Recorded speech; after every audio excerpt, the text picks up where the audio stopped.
Saluda a la iglesia con la paz del Señor. Vamos a leer juntos en el Salmo número 139, el verso número 23. Y lo vamos a hacer de manera unánime a la voz de tres. 1, 2, 3. Examíname, oh Dios, y conoce mi corazón. Pruébame y conoce mis pensamientos. Como usted bien sabe, estas palabras fueron escritas por un salmista. El Salmo número 139 se lo atribuye este salmo al rey David.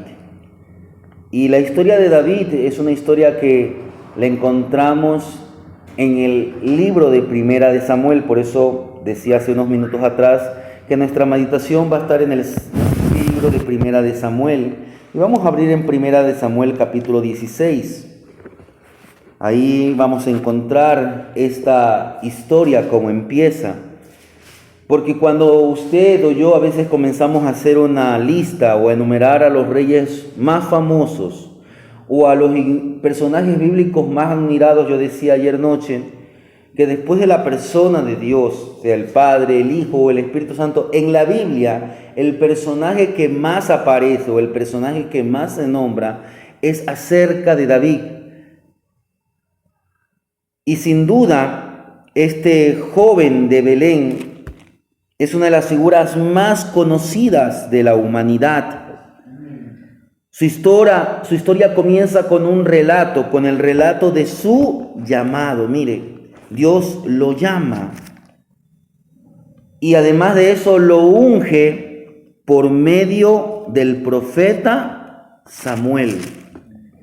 Samuel, como yo decía ayer noche, fue el último juez. Es decir que en este momento, en esta lectura que vamos a tener, en esta meditación que vamos a tener, vamos a encontrar un tiempo de transición. Así como hubo la transición de Moisés, el libertador, a Josué, que fue el conquistador, y luego viene una transición a los jueces. Aquí hay una transición de los jueces a los reyes. Este pasaje de Primera de Samuel 16 nos muestra, nos presenta aspectos importantes que usted y yo como cristianos tenemos que conocer sobre la soberanía de Dios, pero también con el llamamiento, con la vocación divina para nuestras vidas. Cuando nosotros leemos este pasaje bíblico, en esta meditación se nos muestra a David escogido y ungido de Dios para reinar. En primer lugar, mire lo que nos dice los versos 1 al 5. Dijo Jehová a Samuel: ¿hasta cuándo llorarás a Saúl, habiéndolo yo desechado, para que no reine sobre Israel? Llena tu cuerno de aceite, y ven, te enviaré a Isaí de Belén, porque de sus hijos me he provisto de rey. Y dijo Samuel: ¿cómo iré? Si Saúl lo supiera, me mataría. Jehová respondió: toma contigo una becerra de la vacada y di: a ofrecer sacrificio a Jehová he venido. Llama a Isaí al sacrificio, y yo te enseñaré lo que has de hacer, y me ungirás al que yo te dijere. Dijo pues Samuel como le dijo Jehová, y luego que él llegó a Belén, los ancianos de la ciudad salieron a recibirle con miedo y dijeron: ¿es pacífica tu venida? Él respondió: sí, vengo a ofrecer sacrificio a Jehová. Santificaos, venid conmigo al sacrificio. Y santificando él a Isaí, a sus hijos, los llamó al sacrificio. En primer lugar, quiero traer un trasfondo. Yo creo que usted tiene que conocer la historia. Como le decía, este es un momento de transición. En los días de David, la nación de Israel atravesaba una serie de situaciones. Y estas traían o causaban preocupación. Mire, la región de Israel es una región, y usted lo vea hoy en las noticias, porque lo que usted está pasando hoy en las noticias allá en Medio Oriente no es cosa de ahora, no es cosa desde que la ONU dio el sí para que se creara el Estado de Israel, no. siempre la zona israelita, siempre esta región ha sido disputada por pueblos vecinos. Desde aquellos días, los hebreos, los israelitas tenían que mantener una vigilancia constante contra sus invasores. Las disputas territoriales eran constantes y eran motivadas por la búsqueda en aquellos días de agua. ¿Por qué más? Por pastos, por tierras cultivables. Y también un aspecto muy importante era la diferencia religiosa y la diferencia cultural en aquellos días. Es importante que usted y yo entendamos, la Biblia recalca que muchos de estos problemas surgieron porque el pueblo se apartó, y esto era algo constante, por el constante olvido del pueblo de lo que Dios había hecho por él. El Señor, como usted sabe, guió a los israelitas. El Señor los sacó con mano poderosa de Egipto y les enseñó cómo debían buscarle, cómo debían adorarle. Y no solamente les enseñó para ellos, recuérdense aquellas palabras, dice, y estas palabras que yo te hablo hoy estarán en tu corazón y las enseñarás a tus hijos. En otras palabras, a las generaciones futuras que tenían que recordarles la liberación que ellos habían recibido, las victorias que habían obtenido. Si usted va a Deuteronomio en casa, en el capítulo 11, desde el verso 26 al 32, usted va a ver ese recuento. O si usted lee Josué, capítulo 1, los versos 7 y 8, usted va a ver que Dios le dice, mira, que te mando, que te esfuerces. Así como estuve con Moisés, estaré contigo. El pueblo que salió de Egipto tenía un pasado de sufrimiento y no estaba preparado para la guerra. Aquel pueblo que salió de Egipto no estaba preparado para la guerra. Eran esclavos. A lo máximo eran hombres que conocían del ganado. Recuérdense que sus antepasados, los primeros israelitas, los hijos de Israel, los hijos de Jacob, lo que eran pastores de ovejas. Ese era el pueblo de Israel. Lo que sabían era hacer ladrillo y cuidar de ovejas. No estaban preparados para la guerra. Pero fue en el desierto ese pueblo de Israel que fue pastoreado por el Señor. Y gracias a su atención, el pueblo que hizo cruzó el Jordán. Era ahora un pueblo diferente, era un pueblo fuerte, era un pueblo reconocido por su valentía, porque Dios, antes de que el pueblo cruzara, le dio ciertas victorias contra pueblos enemigos, y eso llegó a los oídos de los habitantes de Canaán. El pueblo ahora era un pueblo de una postura victoriosa. Recuérdese que cuando los dos espías van a ver a la ciudad de Jericó, la mujer llamada Rahab le dice, hemos llegado a saber lo que Jehová hizo allá antes de que cruzaran el Mar Rojo, y ahora antes de que crucen el Jordán, hemos llegado a saber las victorias.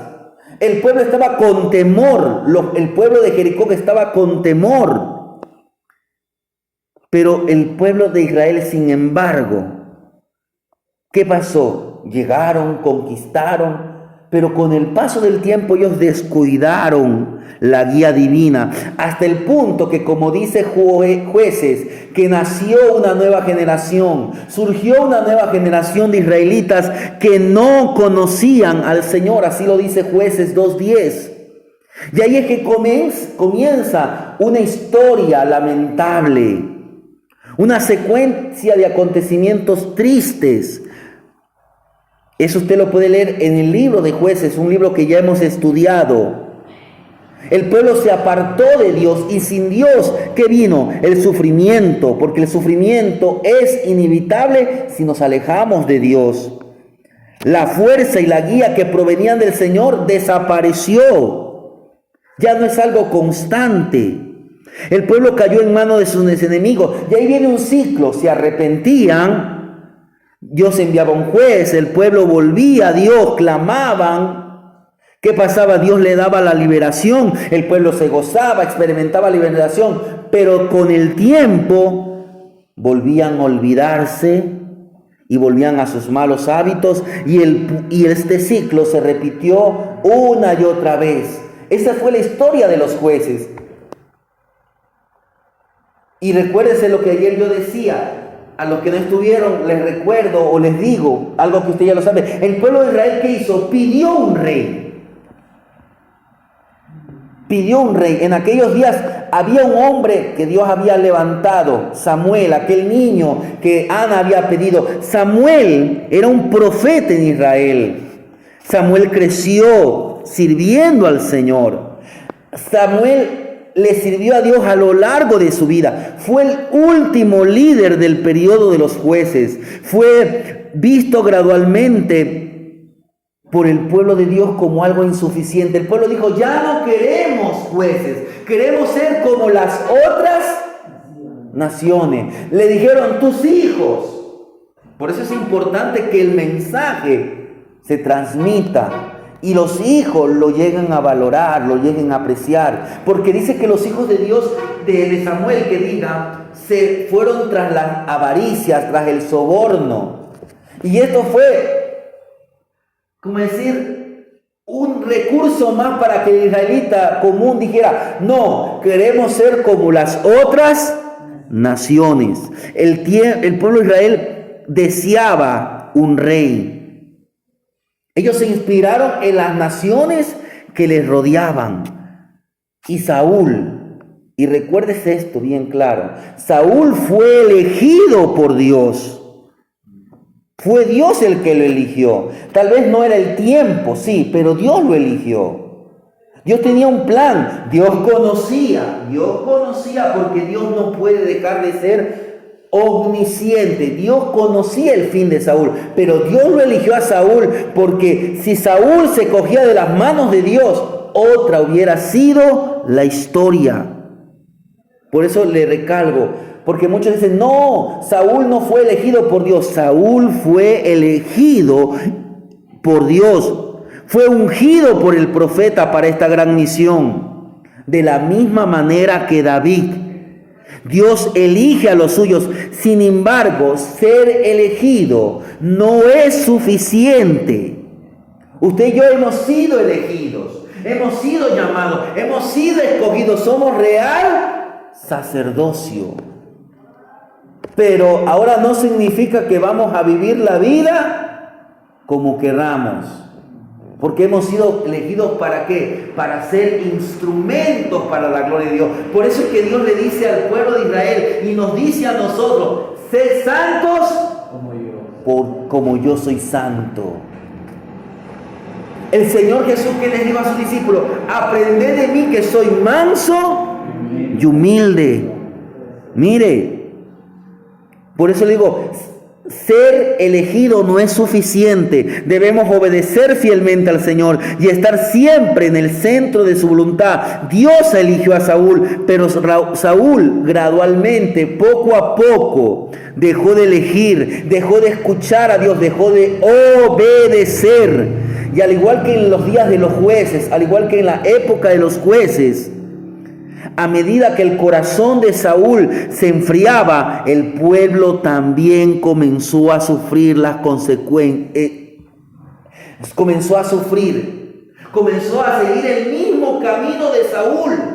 Y las consecuencias fueron tristes, fueron lamentables. Y por eso llegó un día.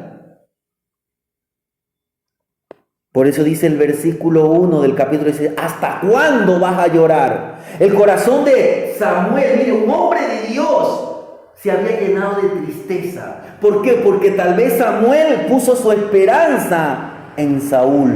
Dijo, bueno, yo voy a morir, ahí queda Saúl. Pero cuando Dios lo rechazó, ¿y ahora qué va a hacer del pueblo? Recuérdese que Dios nunca nos abandona. A lo largo de la historia de la iglesia se han levantado grandes hombres de Dios, pero ellos un día tuvieron que partir. Pero la obra de Dios permanece, sigue. Porque la obra no es del hombre, la obra es de Dios. Los hombres, los líderes, los pastores, los evangelistas, los apóstoles, los misioneros, los profetas, los maestros, son hombres de Dios, pero son pasajeros, son fallos. Por eso la Biblia dice, puesto los ojos en Jesús, autor y consumador de la fe, hermanos.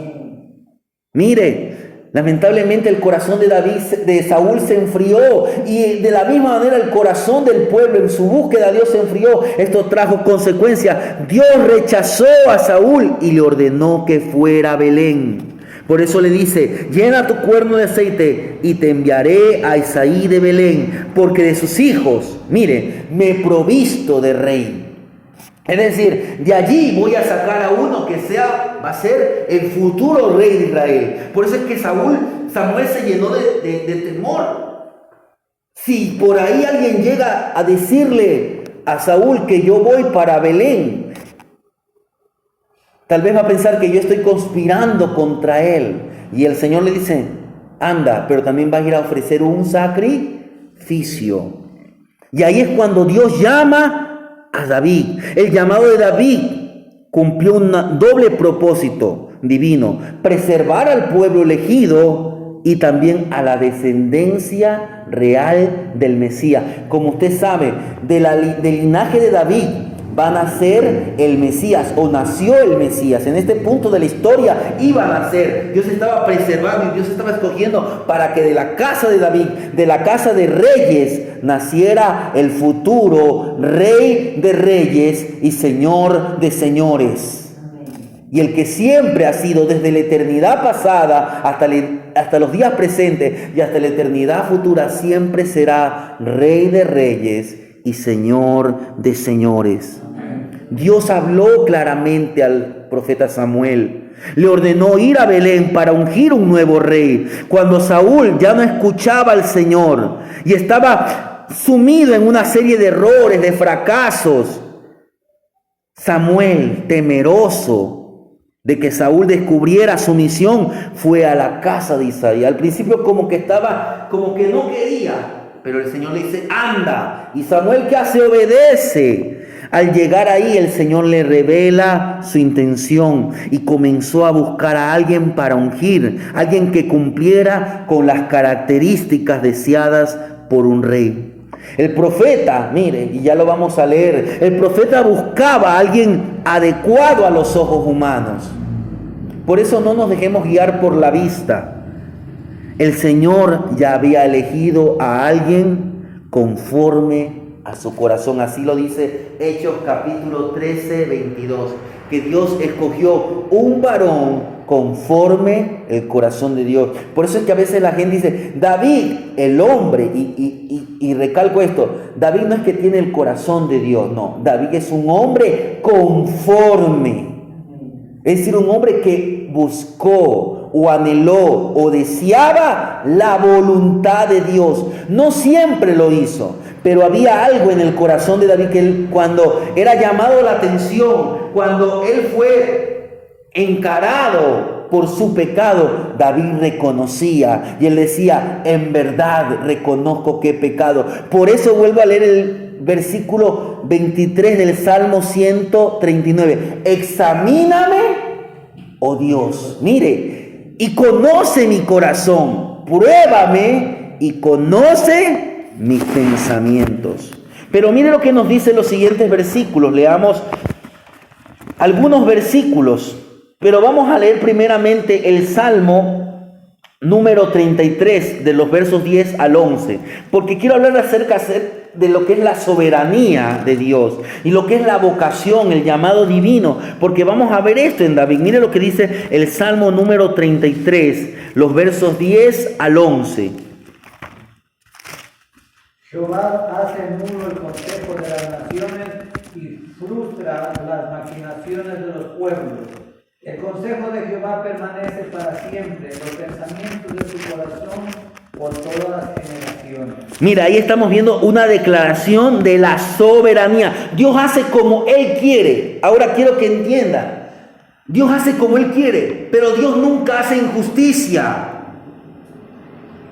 Dios nunca hace las cosas porque sí. Dios hace las cosas por quien Él es. Dios es justo, Dios es santo, Dios es amor, Dios es verdad, Dios es todopoderoso, Dios es omnisciente, Dios es omnipresente. Entonces en todo lo que hace no hay error porque Dios es perfecto. Aunque usted y yo no lo entendamos. ¿Y por qué Dios permitió que ese hombre llegue a ser rey? ¿Por qué Dios permitió que ese tirano llegue a ser rey?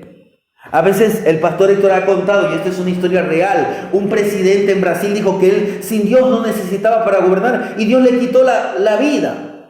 Hay otros hombres que han dicho iguales o cosas peores y están allí al frente. Pero Dios, como hay gente que dice, aún el diablo está al servicio de Dios.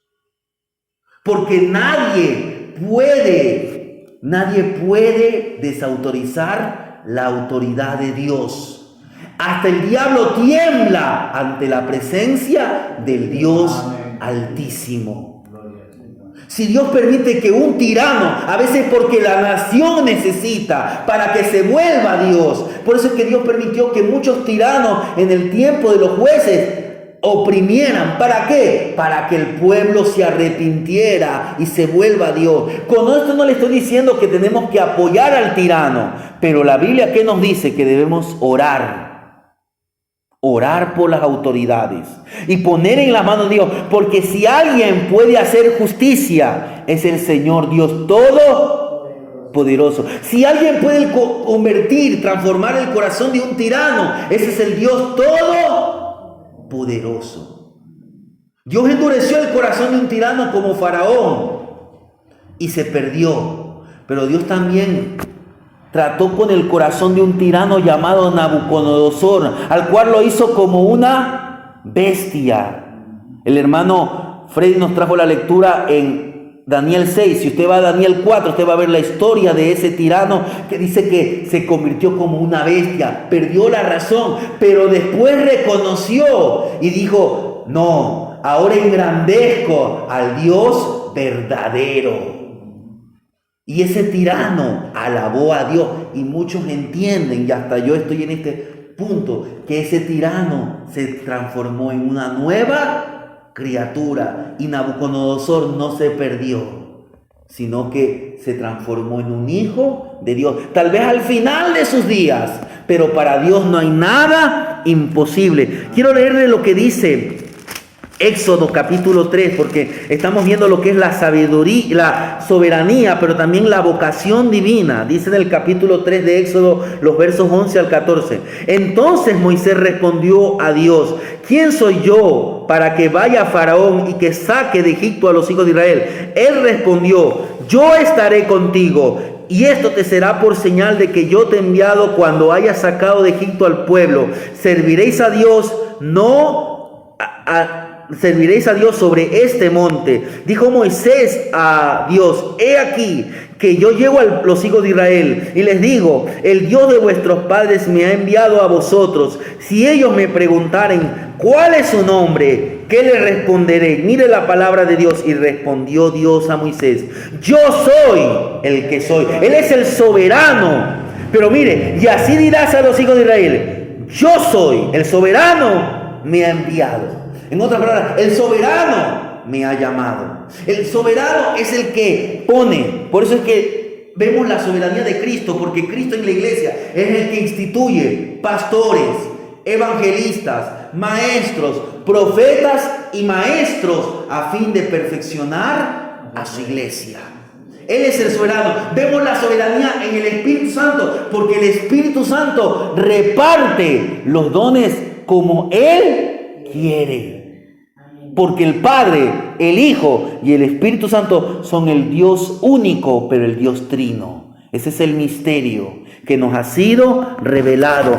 Dios es soberano. Recuérdese que uno de los principales o uno de los principios del llamado divino es la soberanía de Dios. Reside en el poder de Dios, reside en el dominio total de Dios sobre todas las cosas.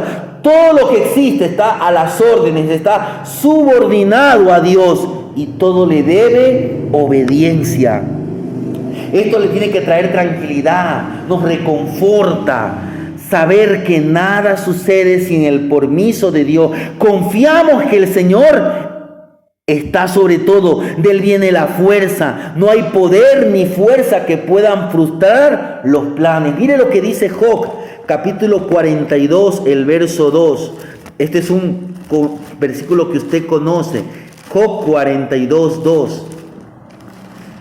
Dice así Job: mire, yo conozco que todo lo puedes y que no hay pensamiento que se esconda de ti. El Dios Todopoderoso es el soberano. Todas las cosas fueron creadas por su permiso. Ya leo nuestro hermano Freddy, allá en Salmos 33, 10, 11. Dios establece el funcionamiento del mundo. Él tiene el poder para aplicar su justicia. Él tiene el poder para intervenir en las cosas de acuerdo a su agrado. Algo que debemos comprender es la relación entre la soberanía y nuestro libre albedrío. Nuestro libre albedrío es porque Dios en su soberanía así lo planeó. Cuando Dios dijo, hagamos al hombre a nuestra imagen, Él le dio voluntad propia. Así como Dios puede decidir, el hombre puede decidir, pero siempre bajo la soberanía de Dios. Porque puede el hombre decidir, yo me voy contra Dios, pero ¿quién podrá contra Dios? Por eso es que cuando el hombre hizo allá la torre de Babel, ¿qué pasó? Dios dijo, descendamos y confundamos. Dios nos dio libre albedrío. Aunque el hombre está bajo el poder del pecado, el hombre sin Cristo está bajo el poder del pecado, tiene libre albedrío. Un libre albedrío que está afectado por el pecado, sí. Pero el hombre puede escoger una cosa, rechazar o escoger el llamado de Jesucristo a salvación. Por eso es que la Biblia dice que no debemos resistir al Espíritu Santo. Humanamente nadie puede resistir al Espíritu Santo, pero Dios, ¿cómo obra? Dice que Él no obra con fuerza, sino con su Espíritu. Y su Espíritu opera a través de la palabra, porque la fe viene por el oír y el oír la palabra de Dios. Mire, el libre albedrío es una conducta permitida por Dios, es decir, que está de acuerdo a la soberanía. Sin embargo, enfatizamos que nuestras acciones tienen consecuencias en nuestra vida. Mire lo que dice el apóstol Pablo en Romanos capítulo 2, versos 6 al 8, dice así: el cual pagará, mire lo que dice Dios, el cual pagará a cada uno conforme a sus obras, vida eterna a los que perseverando en bien hacer, buscan gloria y honra e inmortalidad, pero ira y enojo a los que son contenciosos y no obedecen a la verdad, sino que obedecen a la injusticia. Mire, aunque tenemos libre albedrío, resaltamos que Dios ya sabe todo lo que sucederá. Mire, porque lo que siempre debemos estar, lo que usted y yo tenemos que hacer es estar bajo la guía de Dios, bajo la voluntad de Dios. Y ahí viene lo que es la vocación, el llamado. La búsqueda de una vocación debe ser parte de nuestra vida. Mire, Dios elige, Dios llama, Dios guía para que usted y yo vivamos de acuerdo a sus propósitos. Nuestra vocación puede no ser como la de Moisés, como la de Josué, como la de David. Puede ser que Dios nos llame para pastorear una obra. Puede ser que Dios nos lo llame para que usted vaya a las naciones como un misionero. Pero Dios sí lo ha llamado a hacer luz, a hacer sal, a hacer cartas abiertas. Dios lo ha llamado a ser un hijo de Dios para su gloria. Amén. Dios puede utilizar al más pequeño. Vemos en la Biblia personas anónimas. Mire, por eso es que debemos buscar nuestra vocación.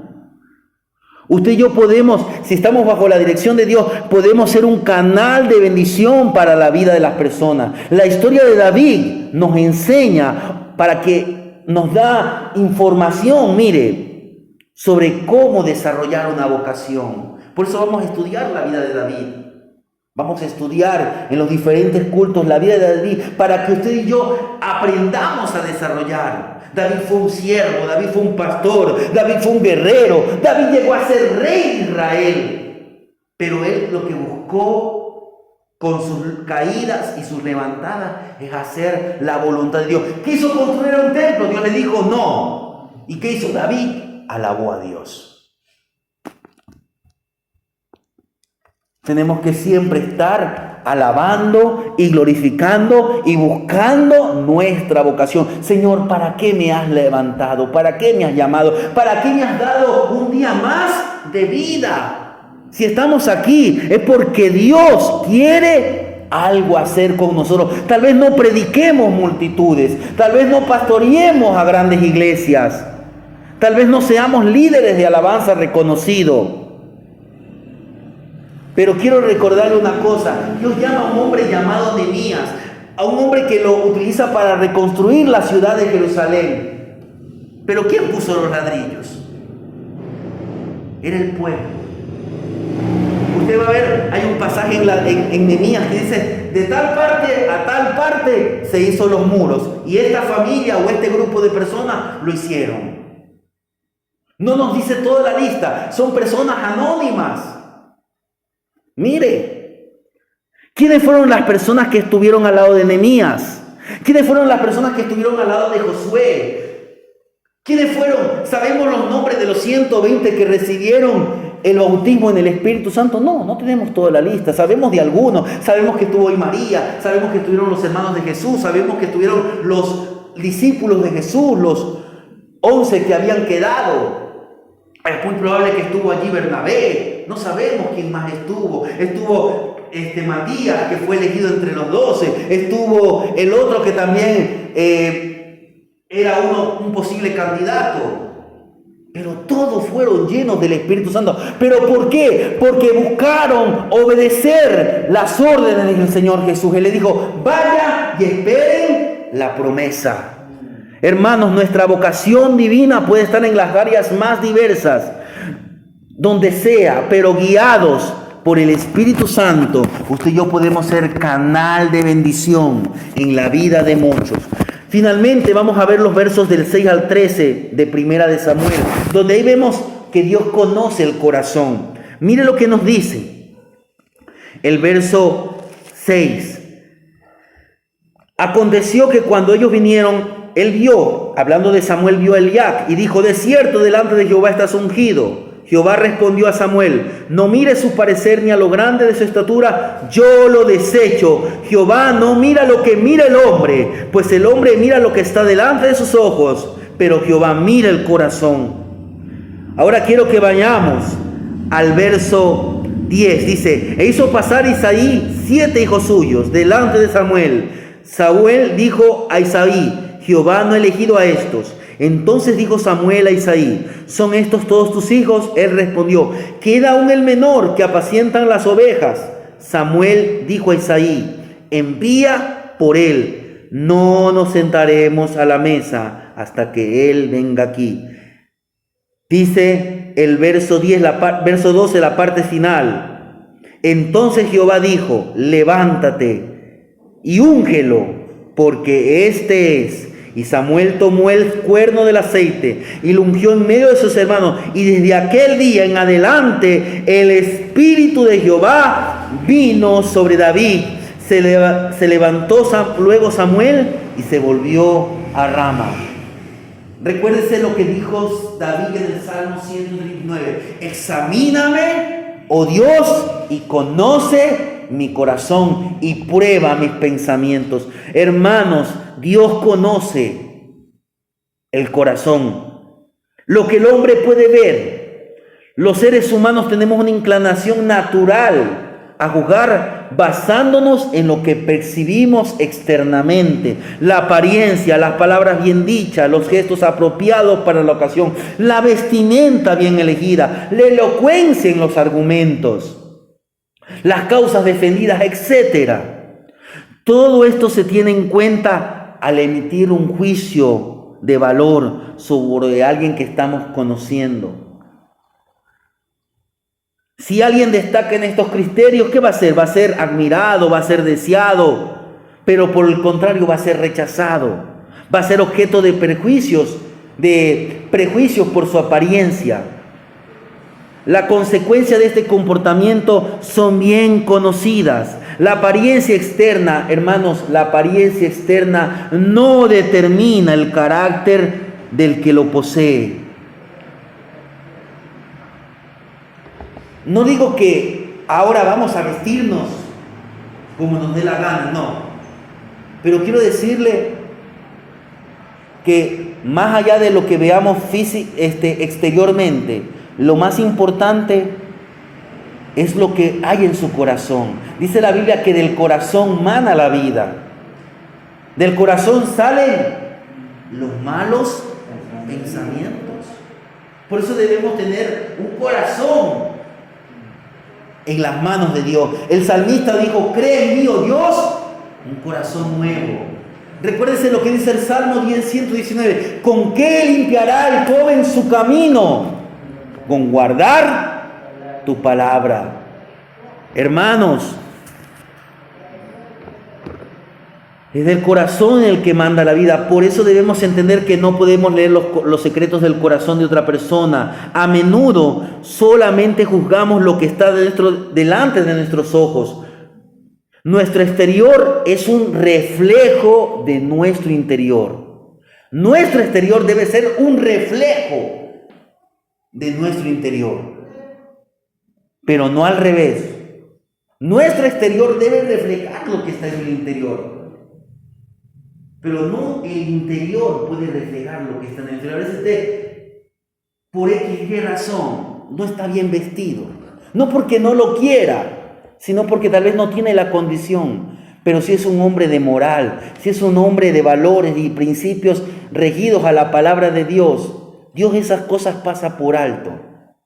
Pero no significa que ahora, el Señor me ha levantado y voy a vestir, voy a hablar. No, porque el que dice, no, el Señor ha creado en mí un nuevo corazón.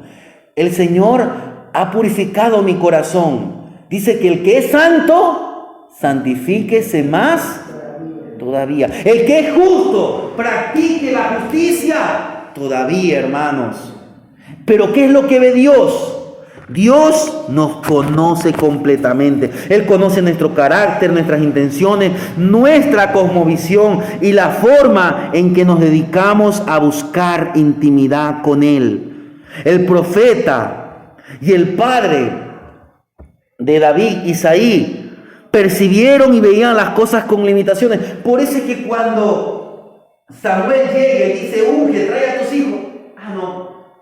¿David para qué? Dijo Isaí. David que se queda ya con los animales. La cosa no es con David, él es el menor. Muchos dicen que David en aquel momento del día, entre sus 14 y 17 años. No, él que se queda allá con las vacas.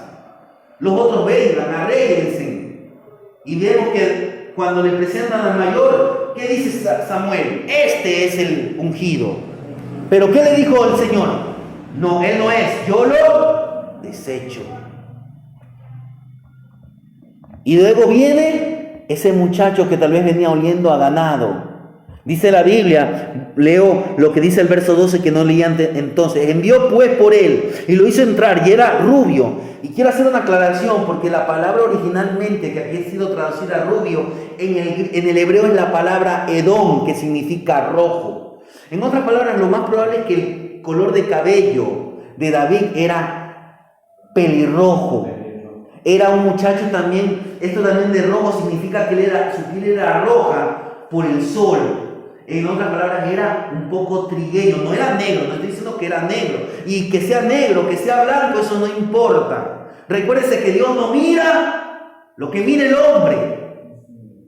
Pero aquí nos presenta ciertas cualidades físicas. Dice que era rojo, era rubio, pero en el original es rojo. Era pelirrojo, tal vez un poco trigueño. Era un muchacho. Recuérdese que más adelante lo va a ver Goliat y lo tuvo en poco. Pero ¿qué dice el Señor? Mire, este es, levántate y úngelo, este es. Mire, David no destacaba físicamente, era joven, Su condición física era muy inferior a los soldados de Saúl, pero el corazón de David era del agrado del Señor. No podemos ver como el Señor ve. Al igual que Samuel, usted y yo somos limitados, pero ¿qué debemos hacer? ¿Qué debemos hacer? Por lo tanto, lo que usted y yo debemos hacer es confiar en Dios para recibir el discernimiento correcto que viene de arriba. En otras palabras, el Señor me manda a hacer algo. Voy a orar, voy a ayunar, voy a ponerme en la mano de Dios para no mirar como mira el hombre, para obedecer a la voz de Dios, para que el Señor me dirija. Para que cuando el Señor me diga algo, yo lo obedezca, porque el único que mira nuestro corazón es Dios. Él puede ver nuestra fidelidad, nuestros valores, nuestras intenciones, cómo Dios nos ve, cómo Dios nos ve a nosotros. Las Escrituras nos dicen que los ojos del Señor recorren continuamente su tierra para fortalecer a quienes se vuelven a Él. El Señor examina nuestros corazones y nos conoce profundamente. Por eso nosotros, ¿qué tenemos que hacer? Cada día ponernos a cuenta con el Señor. Señor, he pecado. No leí, no te busqué, no prediqué tu palabra, no te estoy sirviendo. Me porté el mal con mi familiar, he guardado resentimiento. He sido perezoso, me he portado como un hipócrita, me porté mal, me llené de ira, me dejé controlar. Todas esas cosas tenemos que ir a los pies de Cristo y confesarle. Porque para nosotros, hermanos, las verdades, las palabras en este sagrado libro son maravillosas. Él dice, yo estoy a la puerta y llamo. Si alguno oye mi voz y abre la puerta, yo entraré. El Señor dice en Isaías, venid y pongámonos a cuenta. Si nuestros pecados son como la grana, como la nieve, serán emblanquecidos. El Señor está ahí para cuidarnos, para fortalecernos. Él nos cuida, nos fortalece, nos conoce. Las personas con las que nos encontramos en nuestra vida, ¿qué tienen que ver? Tienen que ver a un seguidor de Jesús. Por eso es importante tener presente en nuestros corazones que debemos irradiar la presencia de Dios, reflejar con nuestras acciones, palabras y pensamientos, que nuestras vidas proclamen el amor de Dios a todas las personas y así cumplamos el mayor propósito. Concluyo este mensaje que nos presenta el llamado de David a una gran misión. David fue elegido por Dios, ungido por Dios para ser rey, para preservar al pueblo elegido, para preservar el linaje de Dios, o el linaje del Mesías, más que el linaje de Dios, porque Dios no necesita que alguien cuide su linaje, pero aquel linaje, aquello que Dios había dicho en los días de el Edén, de la simiente de la mujer, voy a levantar a uno que le va a pisar la cabeza a la serpiente. Para eso fue levantado este hombre llamado David, este muchacho. La soberanía y el llamado de Dios son conceptos que se entrelazan, que se unen en la vida de quienes buscan seguir el camino correcto y que buscan ser un canal de Dios en la sociedad. Hermanos, este ungimiento para David representó que Dios estaba iniciando algo en la vida de David. Dice la Biblia que desde aquel momento, dice que el Espíritu de Dios vino sobre David. Hermanos, el día que usted aceptó a Cristo como su Señor y Salvador, fuimos sellados con el Espíritu Santo. Si usted no ha experimentado el bautismo, diga, Señor, yo quiero experimentar esa manifestación, ese revestimiento de tu poder. Usted ya tiene el Espíritu Santo, todo creyente tiene el Espíritu Santo, pero necesitamos ser revestidos con poder de lo alto para que seamos fieles testigos en Jerusalén, en Samaria y en toda la tierra.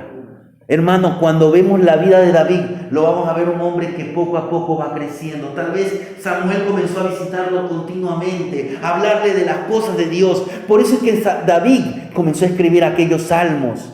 Mire, los salmos. Por eso necesitamos leer los salmos, porque en los salmos damos cuenta de la profundidad con la cual David conocía las escrituras, conocía de Dios. De esta manera Dios comenzó a tratar con aquel joven pastor de Belén, porque David fue escogido y ungido de Dios para reinar.